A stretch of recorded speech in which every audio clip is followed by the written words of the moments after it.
안녕하세요. 잡시광입니다. 얼마 전 중국은 잠수함 부대 창설 70주년을 맞아 대대적으로 신형 스텔스 잠수함을 홍보했습니다. 중국 해군이 최근 공식 웨이보 계정에 올린 영상을 보면 중국의 신형 잠수함은 향상된 스텔스 기능과 함께 작전 수행 능력을 갖춘 것으로 보입니다. 군사 전문가들은 중국 해군 기존 잠수함들과 눈에 띄게 다르다면서 상부 돛부분의 각진 형태가 특징이라고 말했습니다. 전문가들은 영상을 보고 이 잠수함은 과거 외신에서 타입 039C라고 이름 붙인 잠수함과 같은 기종이라고 분석했습니다. 해군 전문 매체 네이버뉴스는 지난해 11월 타입 039C가 중국 최신 비핵 추진 공격용 잠수함이라고 보도한 바 있습니다. 그런데 신형 스텔스 잠수함을 보유하고 있다며 세계에 대놓고 자랑하던 중국은 최근 잇따라 쓸데없는 행동을 하고 있습니다. 얼마 전 중국은 미국이 남중국해의 잠수함 탐지기를 살포했다며 대대적인 수거작전에 나섰습니다. 지난 6월 중국 국영중앙TV는 이렇게 보도했습니다. 최근 미국 군용기가 남중국해 상공을 선회하며 미상물체를 투하하는 것을 우리 측이 포착했다. 사건 발생 직후 중국군이 해당 해역에 가서 미상물체를 인양했다.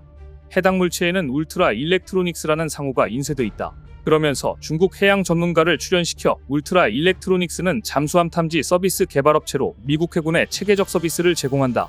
그러니까 이 탐지기는 중국 잠수함의 신호를 탐지할 수 있을 뿐만 아니라 신호 대항을 할 수 있다는 설명까지 곁들였습니다. 중국 중앙TV는 미군이 이 탐지기를 투하한 지점은 남중국해 스프래틀리 군도 세컨드 토머스 암초 부근 해역이었다. 이 해역은 환경이 뛰어날 뿐 아니라 돌고래들이 떼를 찌어 다니는 곳이다. 이 탐지기에서 나오는 소음은 돌고래 등 해양 생물의 음파 탐지 능력을 방해해 방향을 잃게 하거나 좌초하게 한다고 지적했습니다. 하지만 사실 이것은 중국 잠수함의 스텔스 기능이 제대로 동작한다면 불필요한 행동입니다. 굳이 미국이 잠수함 탐지기를 살포했다며 굳이 수거까지 할 필요는 없었던 것입니다. 실제로 중국은 탐지기를 수거한 이유로 뜬금없이 고래를 보호하기 위해서라는 이유를 들었습니다. 중국이 언제부터 이렇게 해양 환경에 적극적이었는지 모르겠지만 과연 중국 잠수함의 스텔스 기능이 제대로 작동하고 있는지도 의문입니다. 그런데 최근 충격적인 뉴스가 나왔습니다. 중국 잠수함이 최악의 사고를 당했다는 소식이었습니다. 최근 대만 언론들은 중국 조선소에 정박 중이던 중국 디젤 잠수함이 침몰했을 가능성이 있다고 일제히 보도했습니다. 대만 매체들은 지난달 중국 우한시 창장현안의 우창조선소에 정박 중이던 중국 해군 주력 039의 E형 위안급 3,600톤 디젤 잠수함 한 척의 모습이 갑자기 사라졌다고 전했습니다. 당시 해당 잠수함이 원인 불명으로 갑자기 침몰하면서 주변의 상에 엷은 기름막이 생겨 주변에 기중기선을 투입해 방제 작업을 벌였다. 중국 잠수함이 침몰했을 가능성이 높다고 보도했습니다. 작전 중도 아니고 조선소에서 침몰했다는 사실이 놀라운데요. 침몰 원인에 대해서는 잠수함 균형을 유지하기 위해 평형수를 채워넣는 밸러스트 탱크 고장, 어뢰관과 배기 밸브 문제, 추진축 관련 수밀계통 등의 문제로 인해 침몰한 것으로 보인다. 좀 더 상황을 지켜봐야 정확한 원인이 알려질 것이다라고 전했습니다. 미국 군사 전문 매체 워존도 지난달 15일 우창조선소의 부두에 정박해 있던 중국 잠수함이 갑자기 수면 위에서 사라지고 기중기선 4척을 투입, 기름차 단막 설치에 나섰다고 보도한 바 있습니다. 그러니까 우한조선소에서 잠수함 한 척이 사라진 뒤 실제로 갑작스럽게 수상에 엷은 기름막이 떠올랐다는 겁니다. 이와 관련해 대만군 관계자는 중국군의 동태와 정보에 대해 모두 면밀하게 파악하고 있지만 대만군의 정보 유출 가능성을 고려해 공식 논평은 하지 않을 것이라고 말했습니다. 다 알고 있지만 말하지는 않겠다는 뜻입니다. 다만 대만 국방안전연구원의 숙주인 연구원은 사고가 난 중국 잠수함은 실전 배치돼 운용 중이란 점에서 설계 문제가 아니라 내부기계 고장이거나 외부 물체와 충돌했을 가능성이 있다고 추정했는데요. 대만 언론은 중국 정부가 이 잠수함과 관련한 어떠한 내용도 발표하고 있지 않다고 꼬집었습니다. 중국 역시 아무 반응도 하지 않고 있다는 것은 인정한다는 의미로 해석될 수 있습니다. 그런데 이상한 점은 지난해에도 중국 핵잠수함 침몰 의혹이 제기된 바 있다는 점입니다. 지난해 대만 정보기관은 중국 핵잠수함이 겪은 사고와 관련해서도 상황을 파악하고 있다는 입장을 내놓은 바 있는데요. 대만 국가안전국의 차이밍엔 국장은 지난 5월 대만 국회에 출석해 국가안전국이 중국 해군 핵추진 093형 잠수함 4175가 겪은 지난해 8월 사고와 관련해서도 잠수함 위치 등을 모두 파악하고 있었다고 밝히면서 중국의 핵잠수함의 침몰 가능성을 시사했습니다. 지난해 핵잠수함에 이어 이번에는 디젤 잠수함이 갑자기 침몰했다는 것입니다. 100번 양보해서 침몰할 수 있다고 쳐도 구조를 해야 합니다. 중국은 왜 잠수함 구조함을 보내 신속하게 승조원을 구출할 수 없었던 것일까요? 그렇게 많은 함대를 보유하고 있으면서 승조원에 생명이 달린 잠수함 구조함이 없을 리는 없을 텐데 말입니다. 심지어 자국 조선소에서 침몰했는데 구조하지 못했다는 것은 말 그대로 구조 능력이 없다고밖에 해석이 안 됩니다.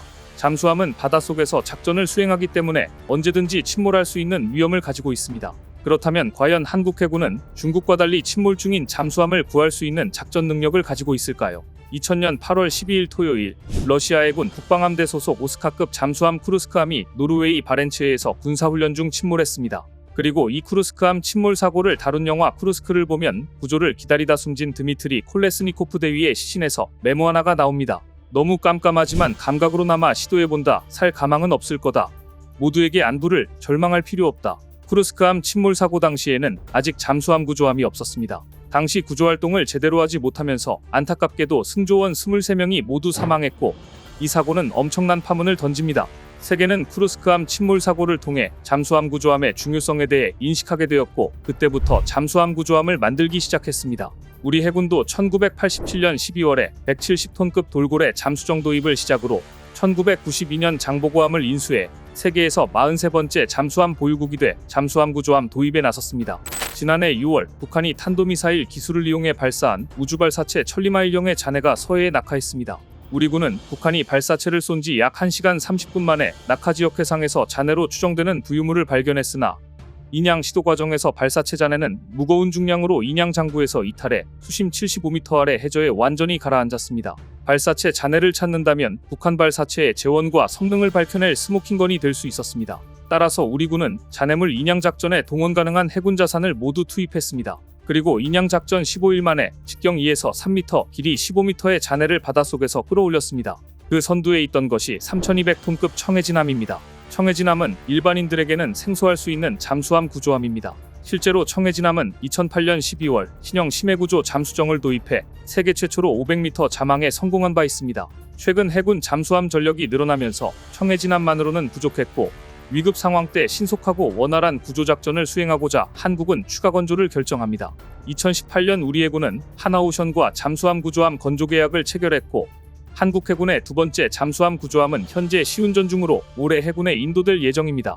해군은 잠수함과 승조원 지킴이인 잠수함 구조함의 한 명으로 해양력 확보와 관련된 역사적 지명을 사용하고 있는데요. 차기 잠수함 구조함의 한 명을 강화도로 제정해 잠수함 구조함 2호 한 명은 강화도함으로 명명했습니다. 강화도는 국난시 항전의 요충지로 우리나라가 위기에 처했을 때 항쟁 거점으로 활용된 지역입니다. 강화도함은 현재 해군이 운용 중인 3200톤급 청해진함보다 2400톤이 늘어난 5600톤급 규모입니다. 함정의 크기는 길이 120m, 폭 19m에 이르며 승조원은 130여 명이 탑승할 수 있습니다. 강화도함은 덩치만 큰 것이 아닙니다. 각종 첨단 구조, 잠수 체계를 갖췄습니다.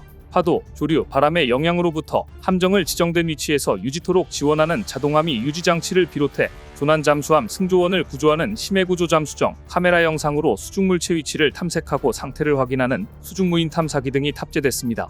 또 수중 구조작전 때 물체를 탐색, 추적하는 선체 고정음 탐기와 포화 잠수 작업이 가능하도록 잠수사를 일정 압력으로 감압해주는 포화 잠수 체계 등도 보유하고 있습니다. 특히 강화도함은 세계 두 번째로 함정 중앙 수직 통로로 DSRV를 진수, 회수하는 센터웰 방식을 적용한 덕분에 파고 4m의 악천후에서도 500m 깊이까지 내려가 구조활동이 가능해지면서 작전 능력이 대폭 향상됐습니다.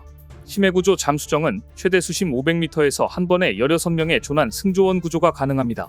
이렇게 한국과 대부분의 군사강국들은 잠수함을 건조하는 데에만 골몰하는 게 아니라 사고가 났을 때 총각을 다투는 구조를 위해 잠수함 구조함을 보유하고 있는데요. 창군 70주년을 기념해 신형 잠수함을 자랑하기까지 했는데 얼마 못 가 잠수함 침몰했다는 사실이 만천하에 알려진 중국. 왜 최근 들어 잠수함 침몰 사고가 자주 발생하고 있는지, 대체 중국 해군에서 무슨 일이 벌어지고 있는지 궁금합니다. 오늘 준비한 소식은 여기까지입니다. 댓글을 통한 여러분들의 많은 의견 기다리겠습니다. 시청해주셔서 감사합니다.